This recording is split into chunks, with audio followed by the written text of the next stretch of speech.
Hi, my name is Alex Carpenter, and this is Real People Doing Deep Shit.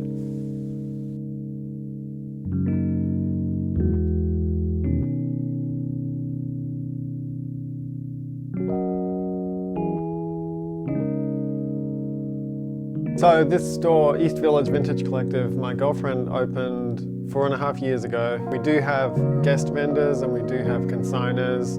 So we have a lot of people bringing in stuff and making the store as eclectic as it is.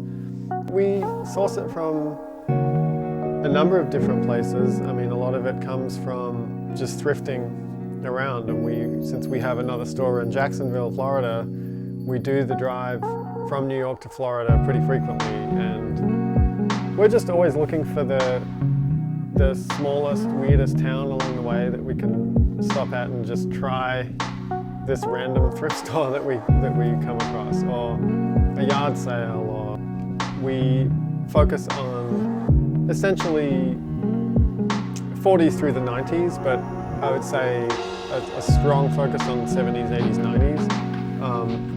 Megan and I were both born in 77, so we grew up in the 80s. So that decade is very special to us. And you asked about what vibe we're going for.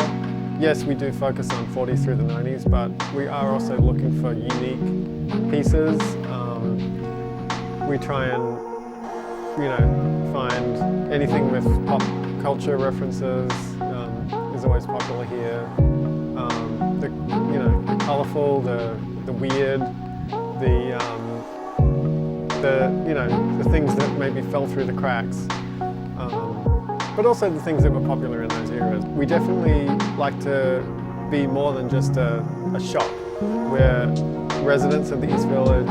We both always kind of idolized the East Village as a neighborhood before we moved here, and living here feels like a real privilege, and we love our neighbors, we love the community here, and we do try and get as involved as we can.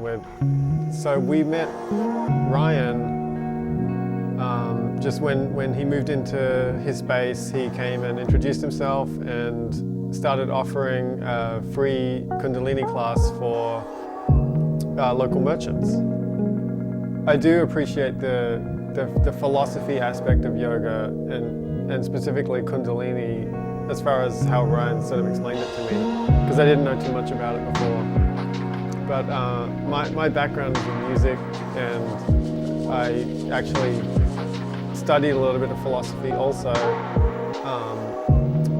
Western philosophy, but had a really strong affinity for Eastern philosophy right from an early age, or as soon as I started connecting with it. The music that I've been involved with for a little while now has always had a strong philosophical element to it, and my interest in music has always been linked to my interest in philosophy and just I guess the nature of reality as a whole concept.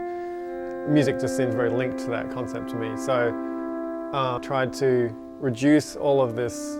I tried not to put too much of my intention into the music, but just reduce it to one single sound, and see if by focusing on that you can kind of get to somewhere deeper. That is a very strong link with Kundalini, I think, and I mean other meditation type practices.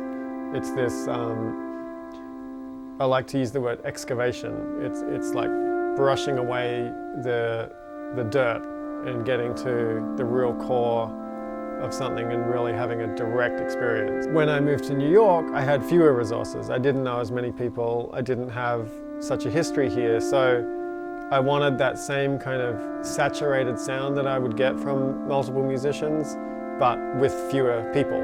So I started focusing more on a setup I had used in the past, which was just me with a guitar and running that guitar through different delay pedals. I use them as a way of getting more sounds filling the space with fewer people, but also as a way of generating structure without putting so much of my composed intention onto it.